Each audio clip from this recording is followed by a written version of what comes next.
Okay, I think we will get started. This is Gene on this side from CommerceBlend. Before we actually get started, I just wanted to let you know we'll be sharing the recording of today's session, so no need to take assiduous notes. Also, if you have any questions that come up during the presentation, please just pop them in the Q&A tab at the bottom of the Zoom console. And any questions we don't get to today, we will follow up via email early next week. So without further ado, thank you for joining today's Lunch and Learn. And for those of you that are not familiar with CommerceBlend, it's actually a community of merchants and thought leaders that are designed to give merchants like yourselves competitive advantages in growing your businesses online. And throughout history, those that have had the best tools have tended to thrive in any ecosystem. And in our current e-commerce ecosystem, there's over 8,000 companies involved, and each has a different set of tools that are designed to help propel or improve your business. At CommerceBlend, we strive to connect you with some of the leaders, those that we think will have the greatest potential impact on your business, and invite them to educate you on particular topics each week. And we're very proud to present today Avalara. And Avalara is one of the leaders, or the leader in tax compliance, certainly online. And today we've invited Jordan Carpenter, who is one of the leaders at Avalara, to address, among other topics, what is an economic nexus and how does that impact the current tax landscape. So without further ado, I'm going to turn the reins over to Jordan so he can fill us in on everything tax related. Hey everyone. Get this up and going here. There we go.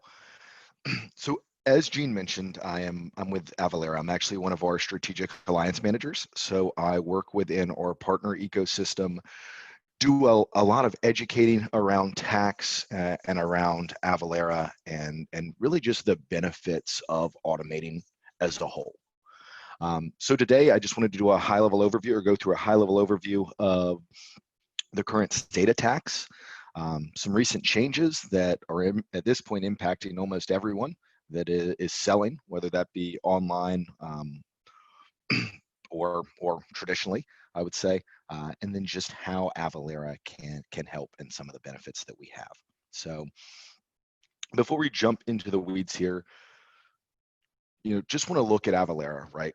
I call this our brag slide, but we've been around, 15 plus years now. This number, that 25,000 number, has actually grown a decent amount in the last couple of months as a result of some of these changes that we can get, or that we will get into. But point of this is it's not our first rodeo when we're working with folks. We've been doing this for years, and it's our specialty, right? We don't do anything else. We focus on transactional tax. So, and why is this important? Well, think about it. States rely on revenue, right, from the folks that live in said states, or now folks selling into said states. So a number of states are operating on a budget deficit, and one of the easiest ways for them to make up some of the ground there is to obtain this tax revenue. So there's just some general numbers on here. But prior to this decision that we will get into, states were just leaving, as you can see, billions of dollars on the table, right? You had out-of-state merchants that were selling into a state. I use North Carolina as an example just because it's where I'm from. But say that I purchased something from a clothing store out of Texas prior to this ruling that we'll get into. I didn't pay sales tax on it. So kind of two things were happening there that impacted this ruling. One, states were losing out on that tax revenue when they were selling to me.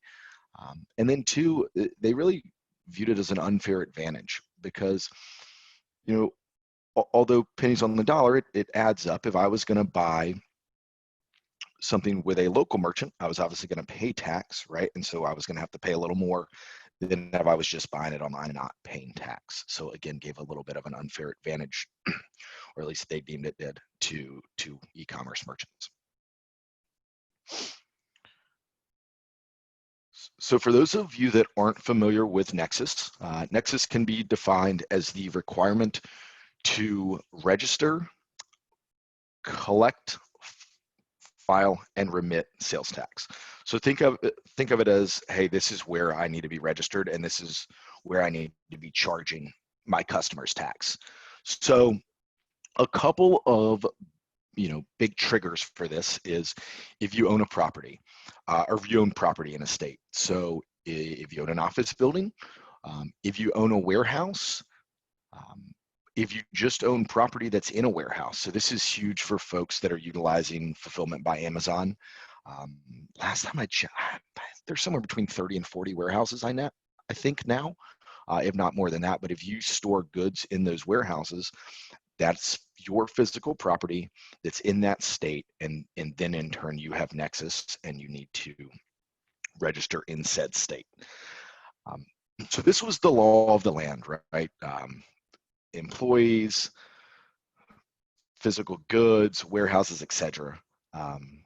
That was what determined Nexus. And then last year, towards the end of June, early July, the Supreme Court ruled on a decision. It was the state of South Dakota versus Wayfair, the large furniture retailer.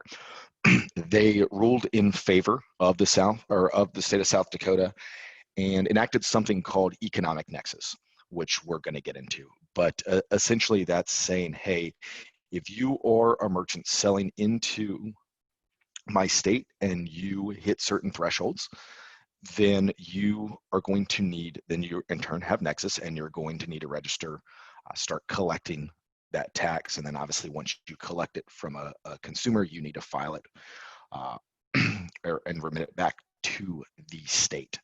So this was a game changer, and we've got some infographics later on in this presentation that will show just how many of these states have enacted these laws and how it's impacting e-commerce merchants.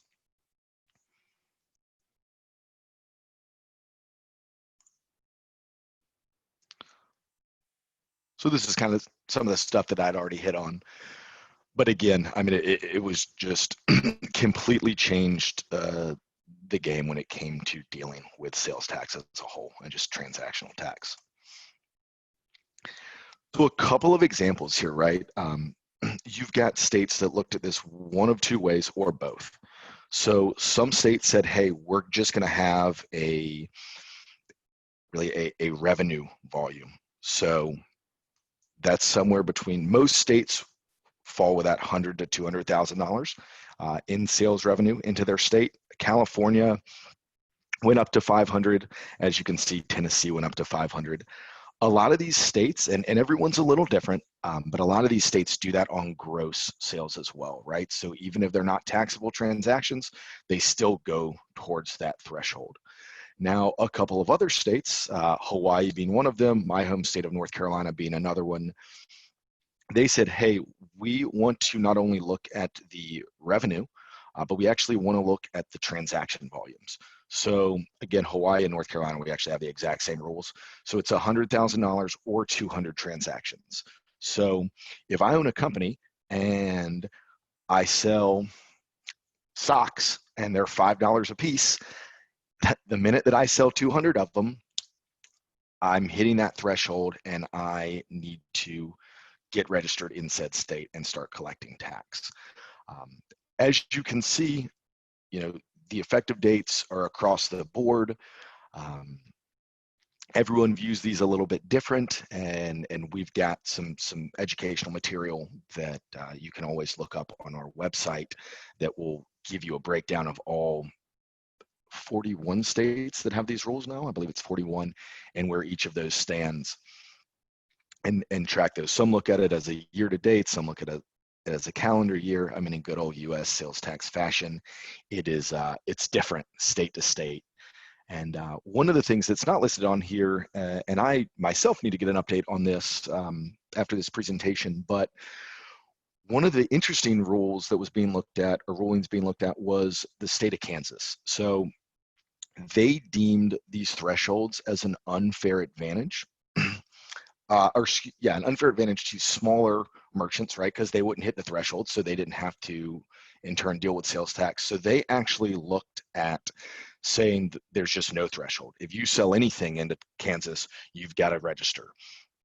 That is in or it was the last time I looked, in the state Supreme Court of Kansas, and was going back and forth. But again, it would be a huge decision on that level as well, because you're saying one transaction triggers Nexus, and that would impact business. I mean, pretty much any business, right, selling into Kansas. So as you can see, this was updated October 1st. So every state in blue has an economic nexus law. To give you an idea, prior to economic nexus, 45 of the 50 states had sales tax in general. So if you look at that, we'll call it 51, as we add Puerto Rico in there. It's the majority of these states that have enacted these laws, right? It was almost a domino effect. As one or two states started to do it, more and more did it.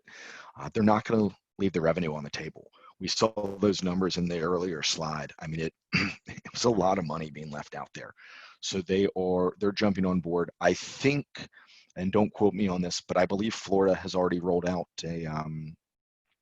a ruling, and I need to check on that, but I know there was discussions of them going fairly low, like in the 50K range. So I could see them setting that bar low. And then Missouri, it's only a matter of time.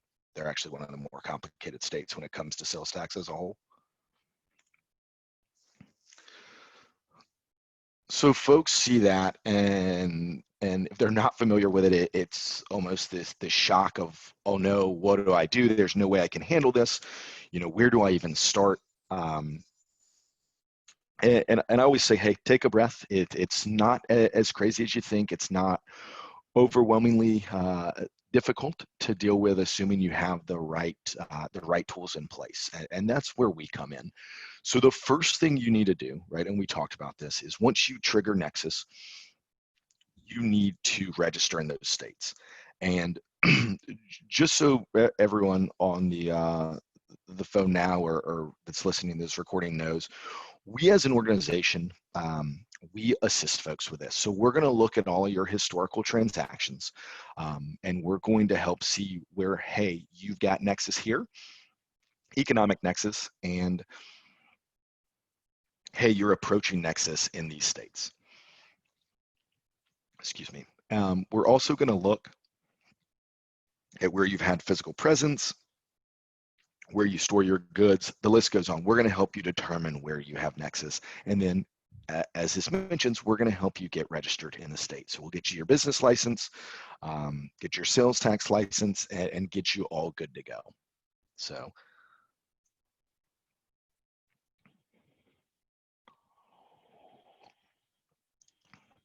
I won't read this slide to you, but I think this just shows it's an extremely easy process for us to take care of this.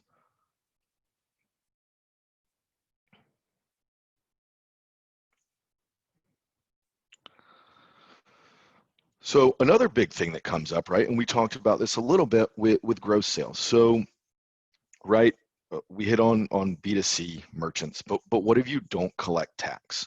That doesn't mean that you can just ignore this Wayfair decision, right? These are just two really, I guess they were early on case studies that we had when this rolled out. But as you can see, the impact is still huge if you're selling for resale or if you're selling to exempt customers.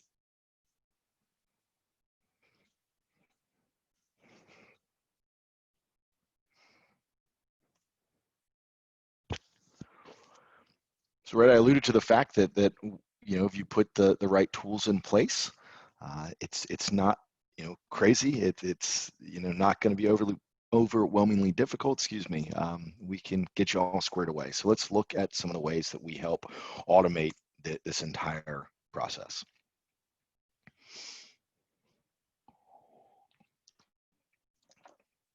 So excuse me, got ahead of myself on that one. But yeah, in the first or second slide there, I talked about our customer base, and there's a reason they use us, right? I mean, one, we're accurate.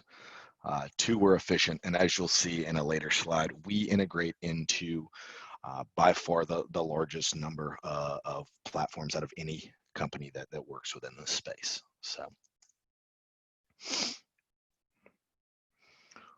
when we talk about tax compliance and automating that and making it accurate, most folks think that it's just tax calculations, right? That's all that matters. It's 6% when I sell a tangible item. That's all I have to worry about. That is not the case, not at all. So one of the big things we've hit on Nexus, one of the big things that comes up, and folks, aren't always familiar with this, but it's product taxability. So, I mean, every state, they're going to view items differently, right? And that determines their product taxability. So one of the examples that I always point out is New York, right? So when it comes to product taxability, New York views an article of clothing, if it's under $110, it is classified as apparel, and it is tax exempt, right? No tax on it, don't have to worry about it.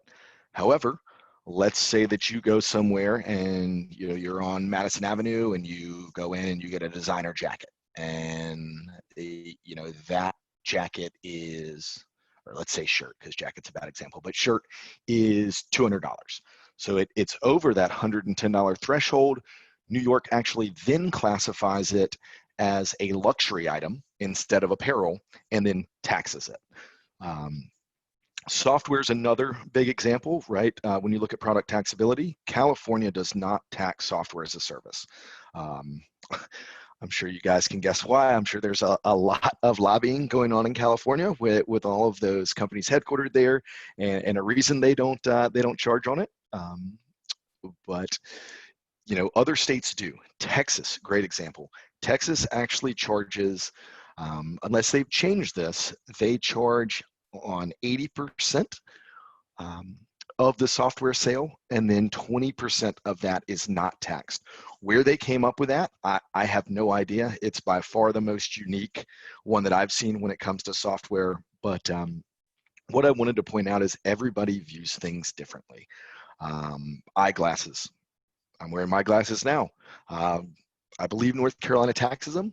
Other folks, view it as a medical item or device, so they don't tax it. And just Avalara takes this all into account. Excuse me. So we've got tax codes.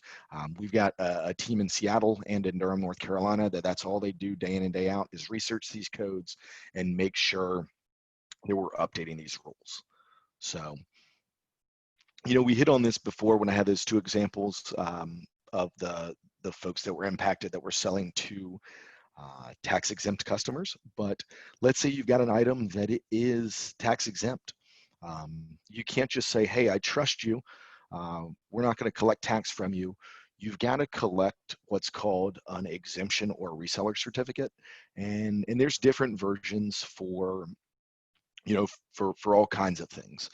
You've got them for nonprofits, you've got federal tax exemptions, you've got agricultural tax exemptions, the list goes on. But it's something that's very important. My mom actually works for a nonprofit, and it's interesting. When I started working at Avalara a number of years ago, it was something that I brought up, and she's like, "Oh, I know exactly what you're talking about. I have one of those," and so she has to provide it when she goes. She runs a dog rescue, so if she's going to a PetSmart or a Petco, etc., is having to provide that if she doesn't want to pay tax. The other big thing, right, is once you collect all this tax, right, you've got the right product taxability assigned, you've got the right rate assigned, you've collected this money from those folks that do need to pay tax. You can't just keep it, right? Like, you can't just throw it in your bank account and hang on to it. Last time I checked, I think that is actually a felony, but you've got to get it to the state or local jurisdictions, right? So we also have a service that assists with filing. A number of folks, use us for that service. Some folks stay with their local accountant.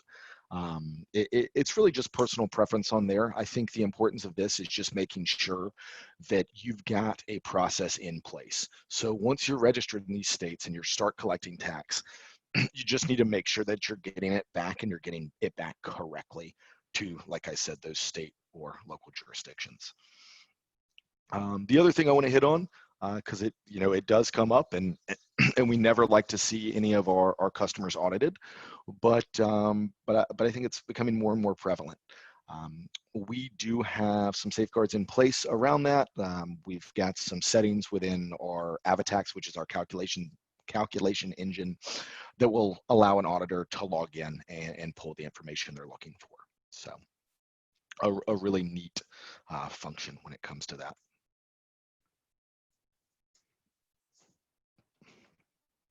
That's one of my favorite quotes, right? I mean, it's, and we always, we say that, and the other one we say is, folks typically aren't getting promoted for doing sales tax right, but if you mess it up, it's not always the best situation, right? So we try and take, that burden off of our customers and help them just streamline that process.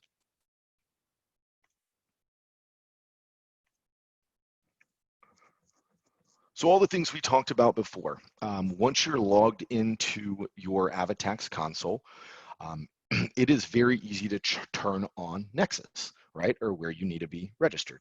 And then, to determine the tax in said state. You actually just log in, you go to settings, you click add state, and then there is a little picture of each state. It's a one click, it highlights in orange. If you guys haven't figured that out yet, with all the orange on the screen, that's got Avalara's color, so it highlights in orange, and then you're good to go on that front. It's a very simple process to turn that on.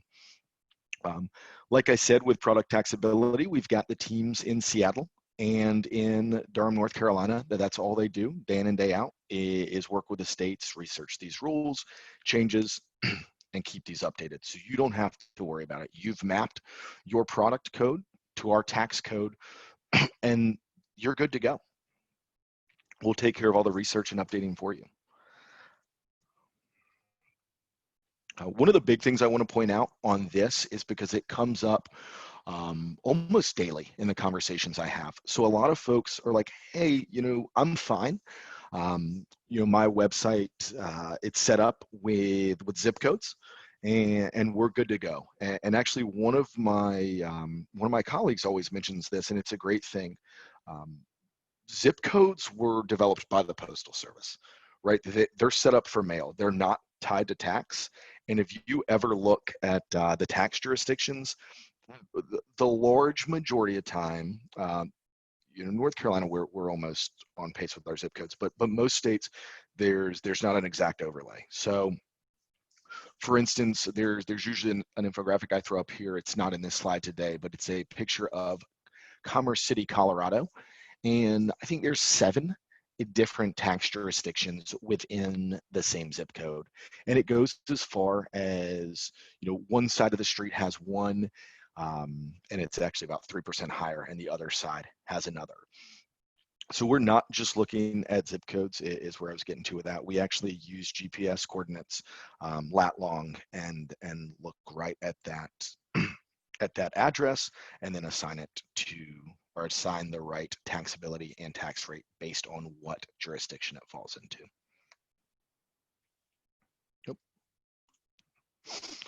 We hit on exemption certificates, but we do have an automated solution for that.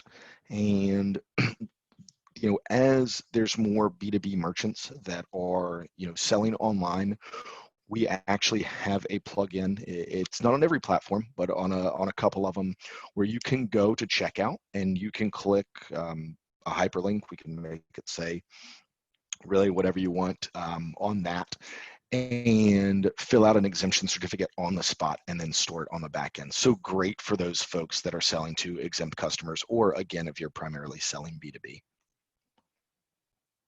As I mentioned, we do all the filings. One thing I do want to point out, because it is something that sets Avalara apart. So there's some of these more difficult states. So Colorado being one of them, Missouri being one of them, Alabama, I think Alabama, Louisiana definitely, where you not only have to file tax returns at a state level, but you have to file them at a local level. And we do handle all of that for you. So we'll do both state and local returns. And then last but not least, I had mentioned that previously, that we do have the audit readiness and the function for an auditor to log in to Avatax.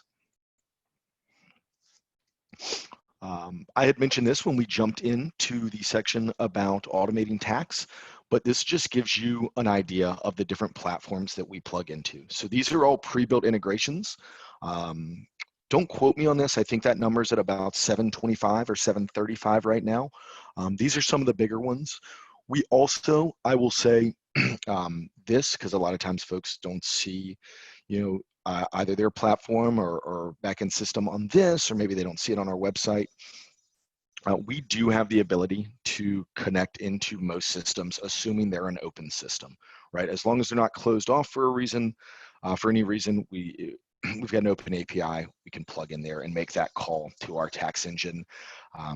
We do this a lot of times where we'll see somebody, let's say they're using a Magento or a BigCommerce on the front end, and then they may have a custom-built software that they've had or custom-built ERP that they've had for years on the back end, and we do have the ability to plug in there. So.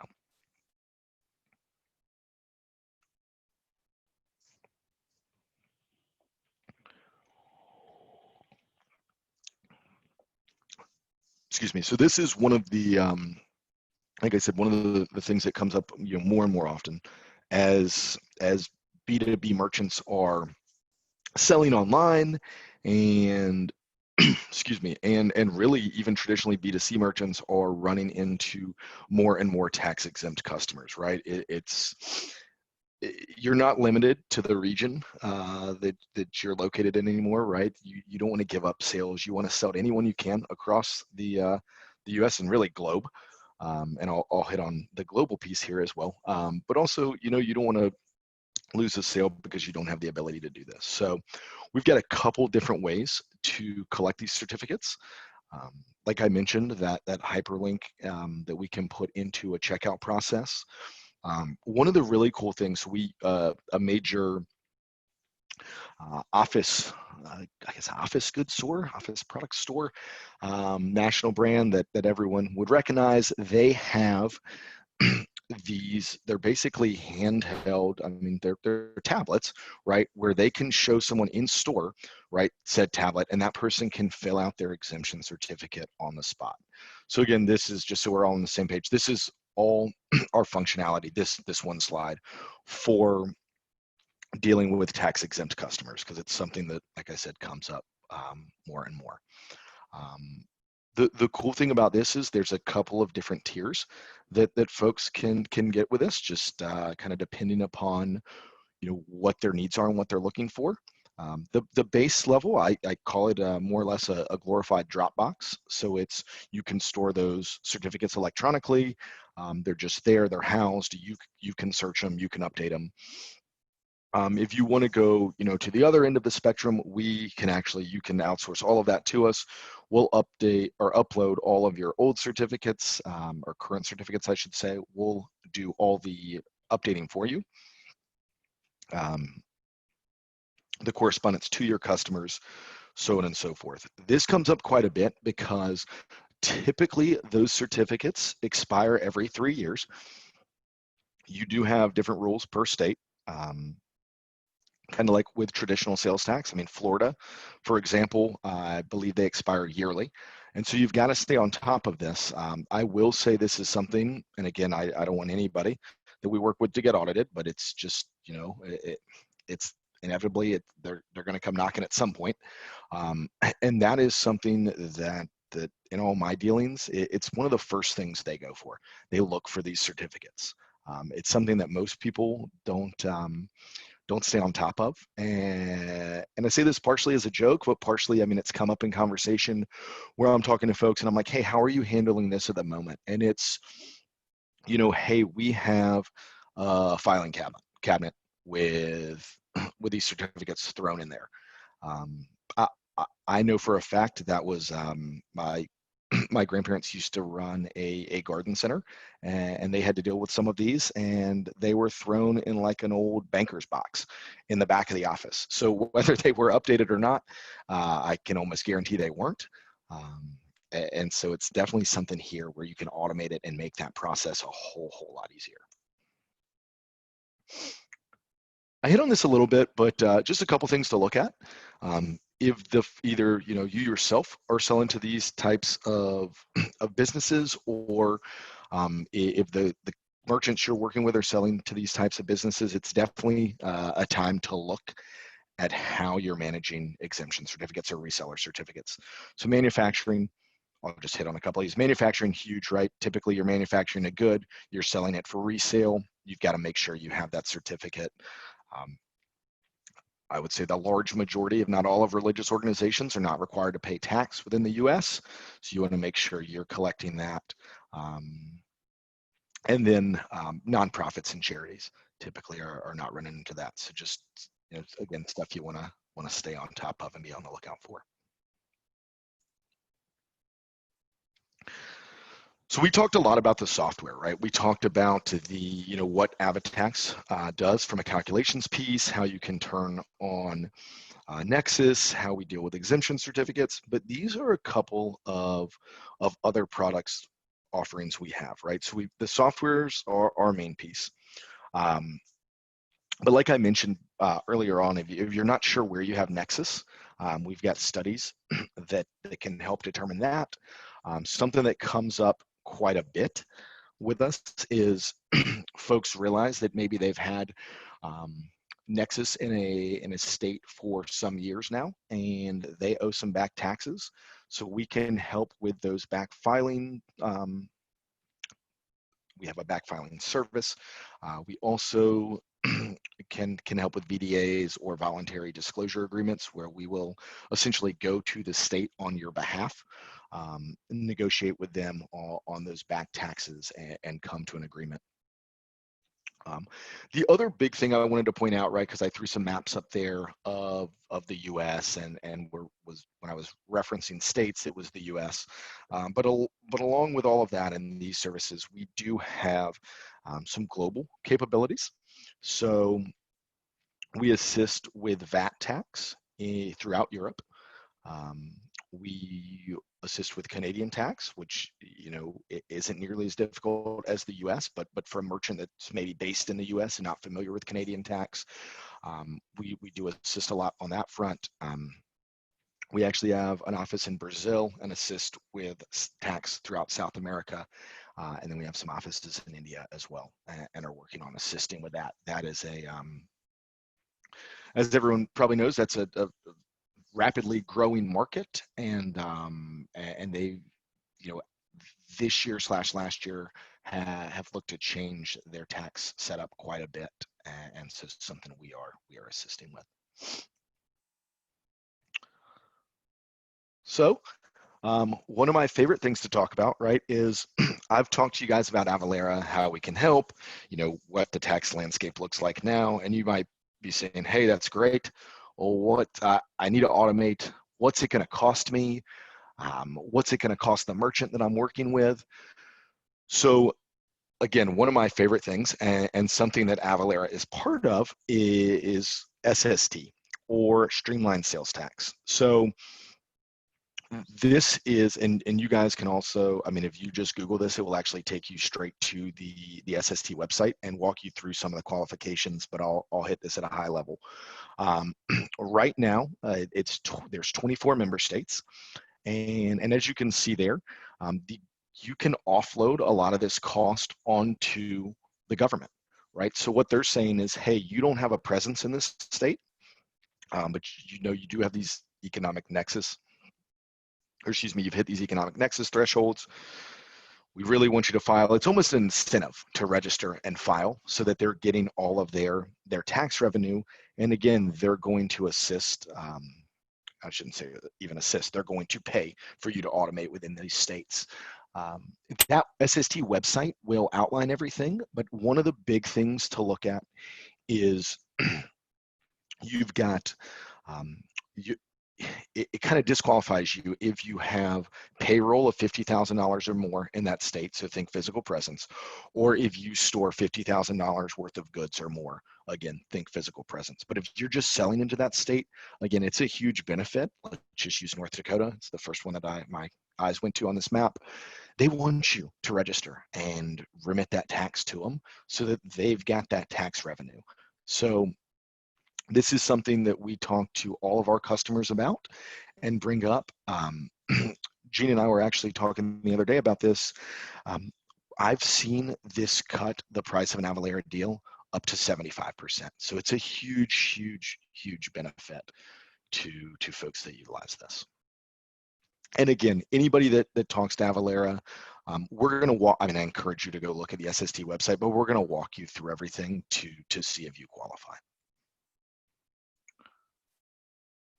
We are one of, I believe it's 5 certified providers. So what that means is the government has actually evaluated all of our tax codes and said that they're accurate, on a, from a taxability side, as well as the rates assigned to them. So it's not an easy thing to be a certified provider here, but as of recent, we actually have every single one of our tax codes certified for this. So it's kind of a big win there for Avalara. And again, another one of my favorite quotes. I get to share a couple of them with you today. At this point, I think we're probably all on the same page. Automating sales tax is probably the way to go. But if you can do it for free, why not, right? So I know I threw a lot of information at you guys today. I will, I'll open the room to questions. So Jordan, first off, thanks for a very detailed and eye-opening presentation on everything to do with compliance. It's really quite fascinating, and it's hard to imagine at this point, being an e-commerce merchant that is not well educated in all of this. 2 questions that come up that one sort of dependent on the other. So just to be clear, with a Nexus, with a Nexus, it has entirely to do with how much you're selling in a particular state. Let's say you're in North Carolina and you're selling in North Dakota. It's based, and I know there's different ways of measuring for each state, but the Nexus does not have anything to do with a physical warehouse presence. It only has to do with how much you're selling in that particular state. Is that correct? It is not, actually. It depends on good. both. It depends on both. So there was, prior to South Dakota v. Wayfair, not to get too confusing, there was North Dakota v. Quill, and that was the whole ruling around physical nexus. They did not do away with physical nexus, they just added economic nexus. So you can sell, let's say, Gene, you and I own a business in North Carolina. That's where we're headquartered. I happen to live in North Dakota, and we only do 10 grand worth of sales. We still have nexus because I'm physically located in North Dakota. So that physical piece is not either going away. physical or economic applies. Will trigger, yep, and it's both, right? Both are going to apply. But yeah, we just see in the e-commerce space, most of the time they're impacted by economic nexus, right? They'll have their goods stored in a couple of warehouses throughout the U.S. where they've got their physical presence there and have nexus, but then they're really getting tripped up when the economic piece, because it adds up, right? The thresholds are $100,000 to $200,000 in sales. It's, they sound like big numbers when you say them, and then you start thinking about it, and it's, if you do $5 million a year worth of business or worth of sales, you're going to hit in most of those states. So yeah, most definitely. And then, so thanks for clarifying that. So physical or economic nexus, and then piggybacking off of that with SST, let's say we have that same hypothetical scenario where we have a business in North Carolina, and I can't recall if, let's say Arizona is a member state, 24 states. So if we have, let's say, an economic nexus in Arizona, our business is based in North Carolina, but an economic nexus in Arizona, I'm still wanting more clarity on how the SST works. So in other words, the state of Arizona would pay those Nexus taxes, or how exactly, how does that work? Yeah. So, and I will say, I mean, I know a lot more than your average Joe when it comes to SST, but I am by no means an SST expert. This question I do know the answer to, though. So they're not going to pay the tax, right? You still got to collect and remit the tax. What they're going to do is they're actually going to pay your portion of the bill to Avalara or one of those certified providers. Gotcha. Okay. Yeah. So let's just make it easy. Let's say you're in, and I think this is how it's set up. Don't quote me on this, but let's say you're in 10 states and 3 of them are member states that you qualify for, and you're paying, the sticker price is $10,000 to Avalara. They would pick up $3,000 of that, right, for the 3 member states, just assuming that was broken down evenly across all 10 states. So that's actually fantastic. So great for you guys that, in a sense, the government is subsidizing Avalara customers so that they're doing taxes correctly, and these nexi, I don't know if that would be a word for plural. I'm going to add it. Yep. Will be accounted for. So. And it's really, I mean, it is a win-win-win for everybody, right? Yeah. I mean, it's the merchant doesn't have to pay for it. Complete transparency. I mean, yeah, Avalara, the government and us, so we benefit. And then the government gets that tax revenue and they benefit. Yeah, so absolutely. And it really, one of the things that, and we've seen it / SST has seen it, the reason they've grown and added states to that program is you would have people before that kind of, put their head in the sand, or like, hey, we're going to roll the dice. Maybe we don't have to pay tax. And they've seen an influx of folks that have registered as a result of this. And so it just, I mean, again, it's increasing that sales tax revenue to the state. So they're happy. Beautiful. Well, I know we've kind of run out of time today. Jordan, once again, thank you for a great, insightful presentation. Yeah, thank you for having me. Yeah, most definitely. This was very well worth it. As I mentioned earlier, we will be sharing the recording with everyone who attended today and all those CommerceBlend members who did not. And if you're not a member already, please join the community going to commerceblend.com and keep an eye open for future events and promotions from partners. So thank you once again to Jordan and Avalara. Have a great weekend, everyone. And any additional questions, don't hesitate to follow up, and we'll get the answers as quickly as possible.